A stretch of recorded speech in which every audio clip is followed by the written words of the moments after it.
উজিরে আজম জাহাপনা শাহজাদা আনোয়ারকে সাপে কেটেছিল।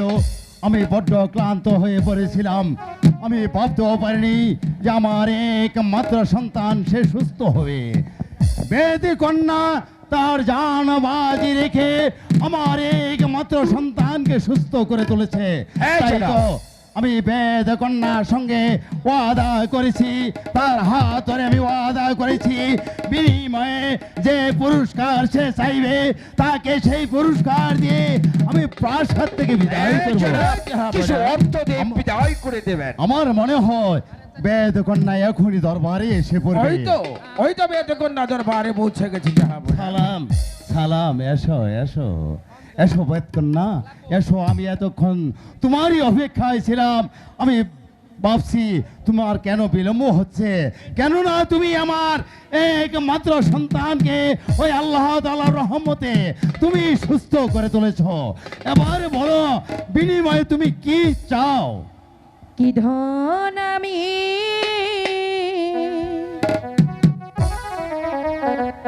চাইব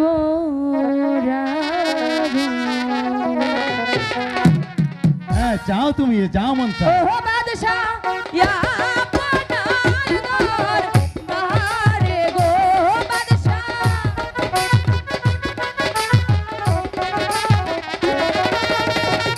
আপনার দরবারে গো কি ধন আমি চাইব বাদশাহ।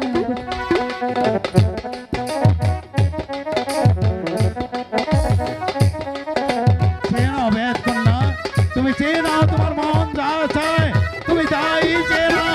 আমি বাদশাহ বংশধর ওয়াদাই করেছি, তুমি যা চাইবে আমি তাই নিয়ে সন্তুষ্ট করে তোমাকে বিদায় করব।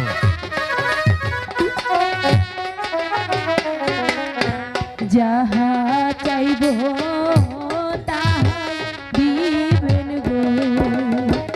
ও বাদশাহ বলছেন আপনার মুখে গো বাদশাহ।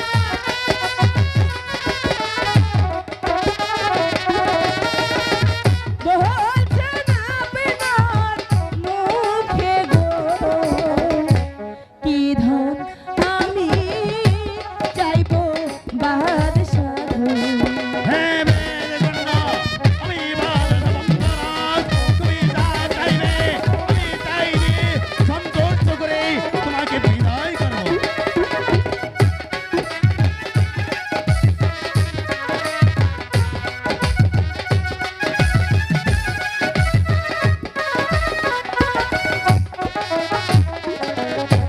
চাই না আমি রাজার রাজ্য গো। ও বাদশাহ চাই না দাদা করি গো বাদশাহ।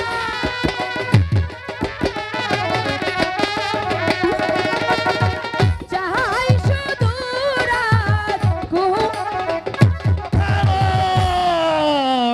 বেদ কন্যা সাপে কেটেছে আমার পুত্রকে আর তুমি দংশন করতে চাও আমাকে।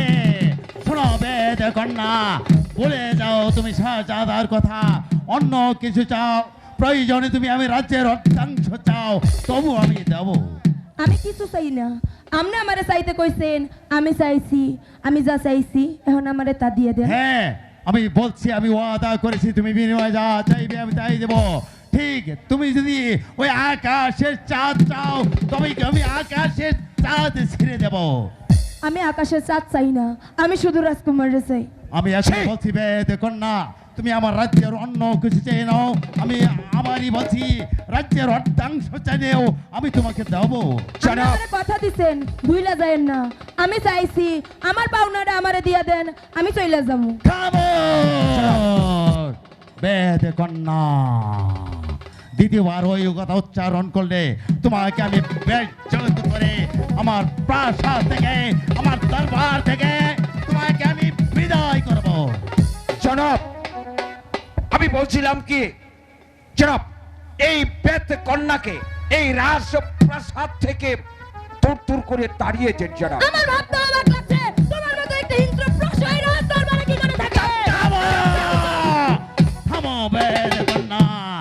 বলে যেও না এটা রাজ প্রাসাদ, রাজ দরবার, ও হচ্ছে আমার রাজ কর্মচারী, তাকে বেজ্জত করলে আমি তোমাকে কিছুতেই ক্ষমা করবো না। কেন কেন ক্ষমা করবেন না জাহাপনা?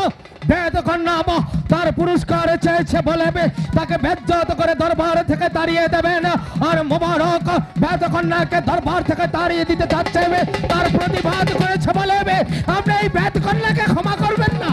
এই দেখ, তুমি তো জানো বাদশা ভঙ্গরাজ কোনদিন ওয়াদা ভঙ্গ করে না। আমি বেদ কন্যার সঙ্গে ওয়াদা করেছি, আমার পুত্রকে যদি সুস্থ করে তুলতে পারে বিনিময়ে যা চাইবে আমি তাই দেব। কিন্তু যদি আকাশের চাঁদ চায় তবে কি আমি আকাশের চাঁদ ছিঁড়ে দেব? না জাহাপনা, বেদ কন্যা তো আকাশের চাঁদ চাইনি, বেদ কন্যা চেয়েছে আপনার একমাত্র সন্তান শাহজাদা আনোয়ারকে। থামো থামো রেজাক, থামো। জনাব বলে যে না আনোয়ার রাজপুত্র, তার স্থান কোথায়? আর সামান্য বেদিনীর স্থান কোথায়? তুমিও সেই জাহাপনা, আমার মনে হয় আপনিও ভুলে যাচ্ছেন, আমরা খোদার সৃষ্টি শ্রেষ্ঠ জীব মানুষ। মেহেরবান খোদা তাআলা হয়তো আপনাকে এই রাজ্যের বাদশা করেছে, আর এই বেদকন্যাকে বেদের ঘরে জন্ম দিয়েছে, তাই বলে ও ছোট জাত বলে ঘৃণা করে ওকে তাড়িয়ে দেবেন না।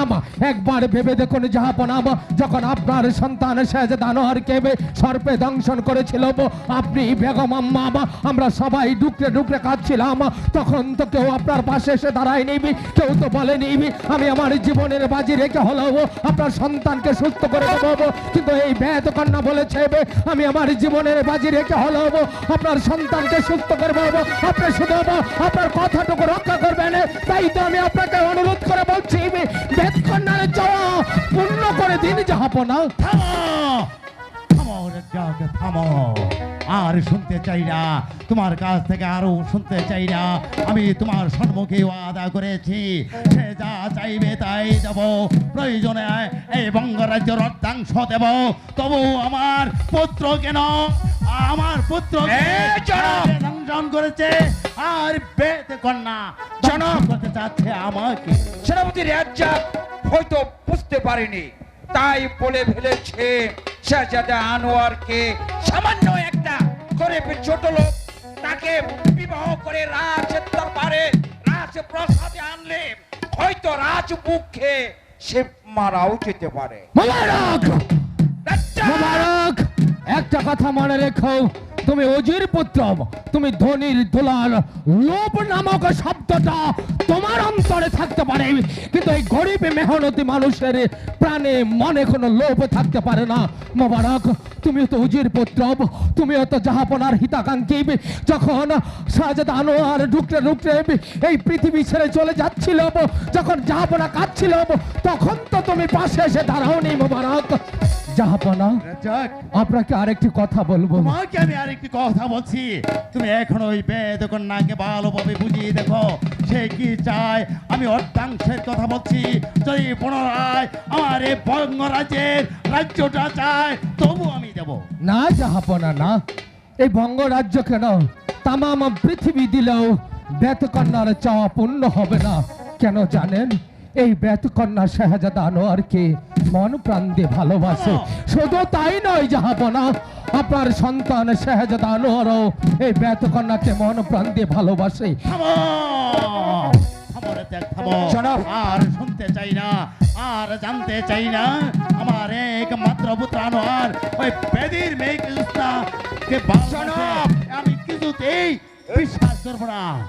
জনাব গুস্তাখি মাফ হয় জনাব, আমি বলছিলাম কি এই মুহূর্তে আমাকে আদেশ করুন ওই বেদের মেয়েকে আমি খোলা মোবারক! মনে রেখো, বঙ্গরাজ্যের প্রধান সেনাপতি রাজ্জাক সেই দরবারে দাঁড়িয়ে আছে। বেশি আস্ফালন করলে তোমার গাড় থেকে কল্লাটা আমি আলাদা করে দেব। জাহাপনা, জাহাপনা, জনাব, তুমিও ভুলে যেও না এই বঙ্গরাজ্যের বাদশা এখন দরবারে উপস্থিত। অপরাধ হয়েছে, গোস্তাকে মাফ করবেন জাহাপনা। তবে আপনাকে একটি অনুরোধ করছি, শাহজাদা আনোয়ার যদি সত্যি বেতকন্যাকে ভালোবেসে থাকে, আর এই বেতকন্যাও যদি শাহজাদা আনোয়ারকে ভালোবেসে থাকে, তাহলে ওরা কোনো অন্যায় করেনি, কোনো অপরাধ করেনি। কারণ প্রেম ভালোবাসা পবিত্র, প্রেম ভালোবাসা করা অন্যায় নয়, পাপ নয়। প্রেম ভালোবাসা দিয়েই সুন্দর পৃথিবী সৃষ্টি করেছে মেহেরবান খোদা তাআলা। প্রেম করেছিল ইউসুফ, জুলেখা, শিরিহি, ফরহাদ, চণ্ডীদাস, রজকিনী, লাইলি, মজনু। ওরা যদি অপরাধ করে না থাকে, তাহলে শাহজাদা আনোয়ার আর বেতকন্যাও কোনো অপরাধ করেনি। ওদের প্রেমের সূত্র ধরেই আমি আপনার কাছে বড় জোরে অনুরোধ করে বলছি, বেতকন্যাকে আপনার পুত্রবধূ হিসেবে স্বীকৃতি দিয়ে যাব না। থামো রাজ্জাক, থামো। আর আমি শুনতে চাই না, আর ওই বেদকন্যাকেও আমি আর দেখতে চাই না। প্রয়োজনে বুকে গলা ধাক্কা দিয়ে এই দরবার থেকে বিদায় করব। মোবারক দাঁড়িয়ে চলো, তাই হবে, তাই হবে।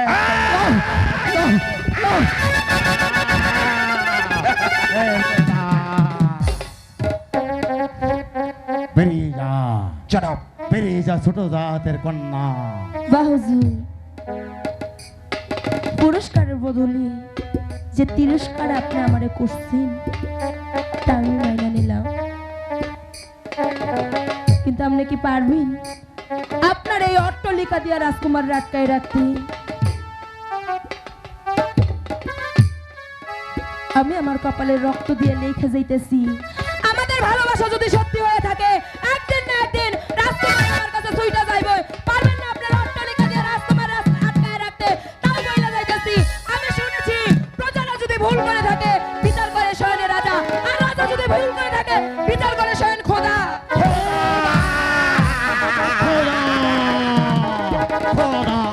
হুজুর, আমিও বাইতে বুড়ি কথা দিয়া গেতেছি, আমি আমার নাতনির সাথে শাহজাদার সাথে বিয়া দিয়ে ছাড়মু ছাড়মু ছাড়মু। থামো, থামো বেদের বুড়ি, আর শুনতে চাই না। শাহজাদা আনোয়ারকে কিভাবে ফিরাতে হবে তা আমার ভালো করে জানা আছে। মোবারক, আমি চলে যাচ্ছি। বলো রাজ্জাক। তবে যাবার পূর্বে তোমাকে একটি কথা বলে যাচ্ছি। আরে বলো, তুমি তো আমার ভাই। আরে তুমি যে কত বড় জানোয়ার সেটা জাহাপনা না জানলেও আমি তো জানি মোবারক। আর কোন লালসায় পড়ে আজ শাহজাদা আনোয়ার আর বেদের মেয়ে জুস্টার ভালোবাসাকে তুমি তছনছ করে ভেঙে দিলে সেটাও আমি জানি। তাই তোমাকে বলে যাচ্ছি, যে পর্যন্ত এগিয়েছ মোবারক, ঠিক সেখানেই থমকে দাঁড়াও। আর এক পা অগ্রসর হওয়ার চেষ্টা করলে খাদার কাসামা এই রাজ্জাকের হাত থেকে তুমি কোনোদিন রেহাই পাবে না। জনাব, দাঁড়াও সেনাপতি রাজ্জাক, সামান্য এক ভিখারির কন্যার জন্য তোমার এত দরদ উতলে উঠছে কেন? কিন্তু আমি জানি কেন উঠছে, কেন উঠছে জানো?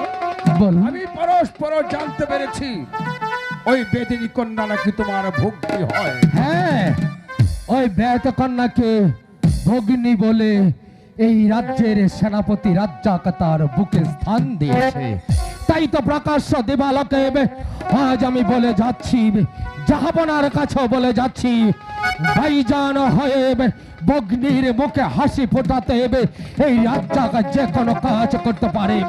তাই আপনাকে আমি সাবধান করে যাচ্ছি হুজুর সাহেব, এই ভাইজানের মুখ থেকে যদি কেউ তার বহিনকে কেড়ে নিতে চায়, সে যদি হুজুর পুত্র হয়, তাকে আমি ক্ষমা করবো না।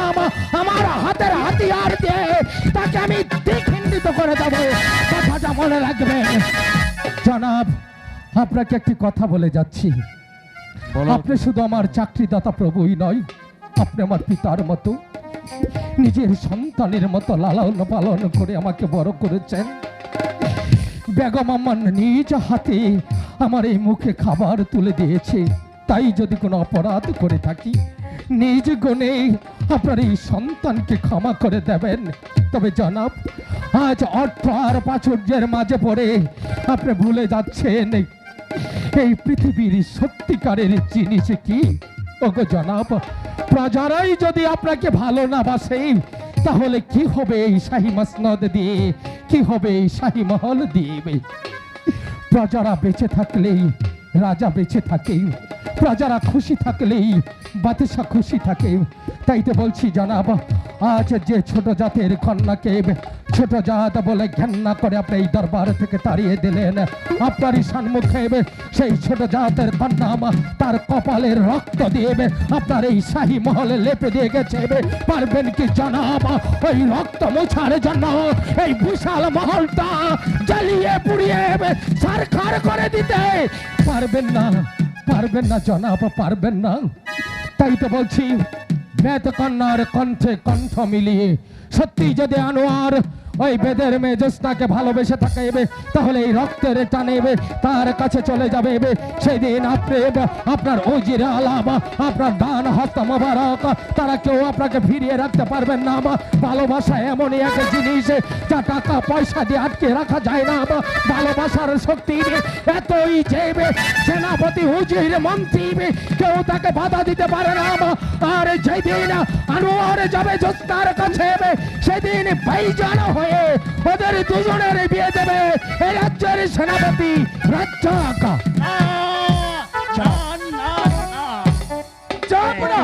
হতে পারে না। আমি কিভাবে যে আমার পুত্রকে ফিরাতে হবে তা আমার ভালো করে জানা আছে। আপনার কাছে আমার আদেশ, আনোয়ার যেন মহল থেকে বেরোতে না পারে। তোমাকে বলে যাচ্ছি, আজ তুমি যাবে ওই লক্ষা নদীর তীরে। লক্ষা নদীর তীরে গিয়ে ওই বেদের বহরটাকে জ্বালিয়ে পুড়ে ছাই করে দেবে। একটি বেদ সর্দার বা একটি বেদিনীয় যেন এই বঙ্গরাজ্যের কোথাও থাকতে না পারে। হচ্ছে বাদশাহ বঙ্গরাজের হুকুম, হুকুম, হুকুম।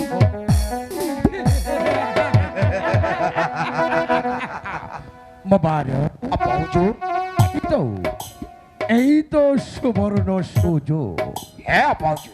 বেদি কন্যাকে লক্ষা নদীর পারে তার বেদের ভোর জ্বালিয়ে পুড়িয়ে ছারখার করে দেবে। শাহজাদা আনোয়ার যাবে পাগল হয়ে তাদের পিছে। তত মুহূর্তে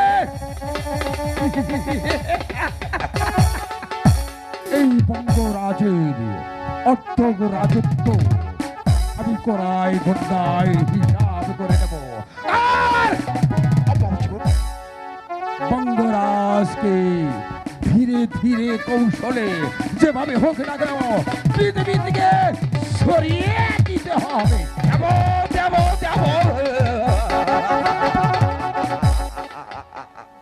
স্বয়ং খোদাও আমাদের কাজে ঠেকাতে পারবে না। খোদা, খোদা,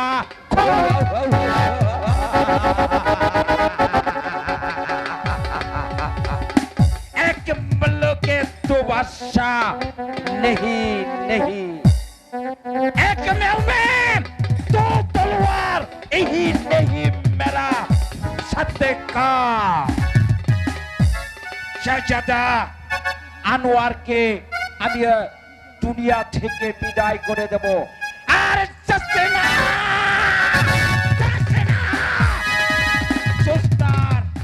সুস্তাকে যদি আমি না পাই, সুস্তার ওই নরম দেহের মধ্যে বিষাক্ত সাপের বিষ ঢেলে দেব।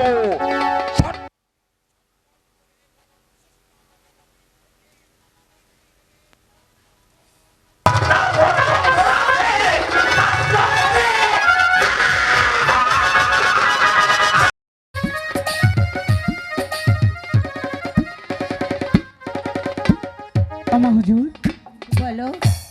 আব্বা হুজুর কি জ্যোৎস্নাকে পুরস্কার দিয়েছে? না, তাকে পুরস্কার দিইনি বাবা, বরং তাকে অপমান করে রাজ্য থেকে বের করে দিয়েছে। আনোয়ার, এ কি বলছেন আম্মা হুজুর? আমি ঠিকই বলছি আনোয়ার। যে নাকি নিজের জীবন বিপন্ন করে আপনাদের একমাত্র ছেলেকে ভালো করেছে আম্মা হুজুর, তাকে পুরস্কার না দিয়ে তাকে দিয়েছেন তিরস্কার। কারণ জানো আম্মা হুজুর, সবাই ভালোবাসতে জানে না। যে মন থেকে ভালোবাসে সে কখনো মানুষকে দুঃখ দেয় না। তাই তুমি মন থেকে ভালোবাসো, তাকে তুমি ভুলতে পারছো না, তোমাকে যে তা ভুলতেই হবে। না আম্মা হুজুর, কিছুতেই আমি ভুলতে পারবো না। ভুলতে তোমাকে হবে। আম্মা হুজুর, আমি যে জোস্তাকে কথা দিয়েছি আম্মা হুজুর, আমি যে জোস্তাকে কিছুতেই ভুলতে পারবো না গো। বাবা আনোয়ার, মন থেকে যদি কাউকে কেউ ভালোবাসে আম্মা হুজুর, সে ভালোবাসা যে কোনোদিনও ভোলা যায় না। সেটা তো আমি বুঝি বাবা, মন থেকে ভালো সে বাসে না বাবা, তাই আমি বলছি তুমি ভুলে যাও। ভুলতে পারবো না, পারবো না, পারবো না। ভুলে যাও বাবা। ভালোবাসার মতো ভালোবাসলে আনোয়ার, আনোয়ার, আরে কি গো ভোলা যায়? ভুলে যা, ভুলে যা, ভুলে যা। ক্ষণিকের ভুলে বিরহ নামলে। আম্মা হুজুর, আমি বলছি বাবা তুমি ভুলে যাও। ক্ষণিকের ভুলে বিরহ নামলে, মন থেকে তার কি গো মোছা যায়? তার কি গো ভোলা যায়? ভালোবাসার মতো ভালোবাসলে আরে কি গো ভোলা যায়? আনোয়ার, আম্মা হুজুর, আমি কেমন করে তোমাকে আমি জোস্তাকে কিছুতেই ভালোবাসি, কিছুতেই তোমাকে ভুলতে কিছুতেই পারছি বলতে না। পারবো না। আনোয়ার, তুমি ভুলে যাও আনোয়ার।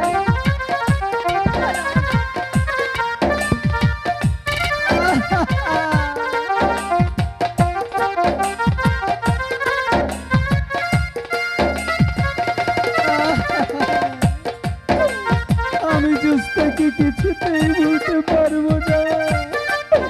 জোস্তাকে এনে দেন।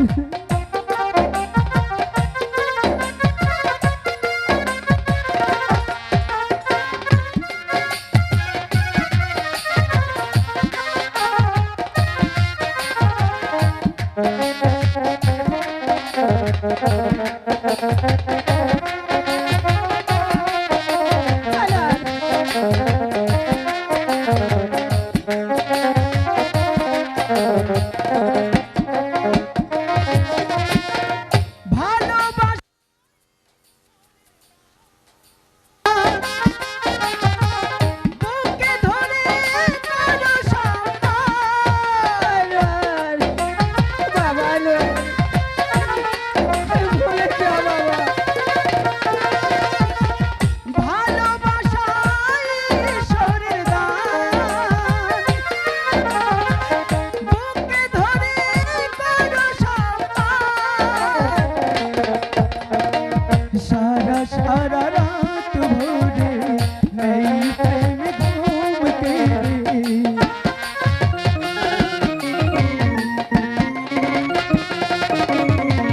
সারা সারা রাত ভোরে নেই প্রেম ঘুম তেরে। চোখ শুধু চেয়ে থাকে তারা তারে কি গো ভোলা যায়? ভালোবাসার মতো ভালোবাসলে আরে কি গো ভোলা যায়? আম্মা হুজুর, জোস্তা কোথায়? জোস্তা! আনোয়ার, জোস্তা! আমার কথা শোনো,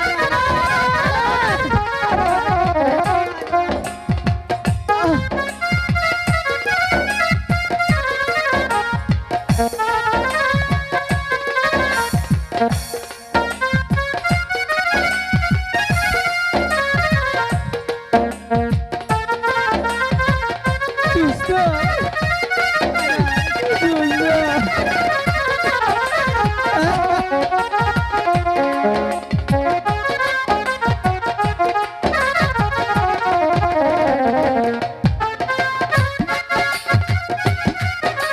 জোস্তা!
সে গা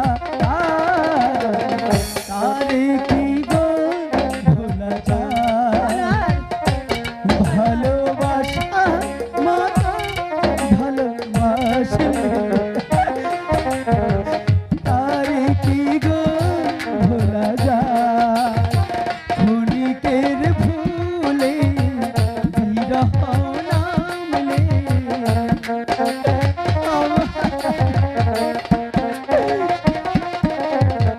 ক্ষণিকের ভুলে বিরহ নামলে মন থেকে তারে কি গো মোছা যায় তারে কি গো ভোলা যায় ভালোবাসার মতো ভালোবাসে তারে কি গো ভোলা যায় আম্মা হুজুর, তাহলে তুমি আমার কোনো কথা আমি শুনবে না? জোস্তাকে ছাড়া বাজবো না আমার কোনো কথা শুনবে না তুমি? কোনো কথাই শুনবো না তুমি জোস্তার কাছে যাবে? আমি জোস্তার কাছে যাব আমার জোস্তা কোথায় শোনো। জোস্না আনার! জোস্না আনার! আনার! জোস্না আনার!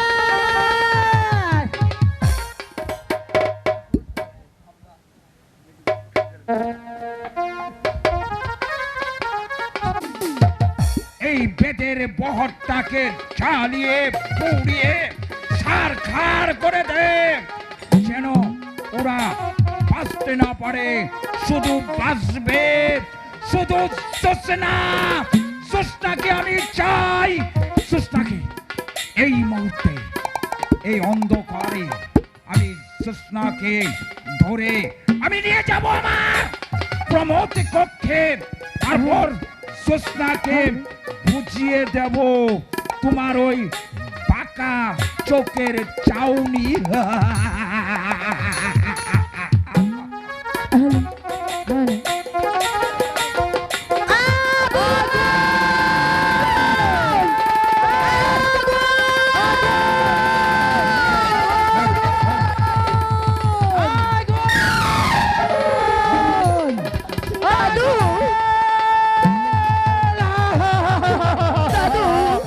সর্বনাশ করেছে বাদশার লোক, আমাদের বহরটাকে জ্বালিয়ে পুড়িয়ে ছাই করে দিয়েছে। চলে আয় জোস্না, আমরা আর এখানে থাকবো না, আমি আমরা যাবো না, এই দেশ দাদু। ছেড়ে চলে যাবো।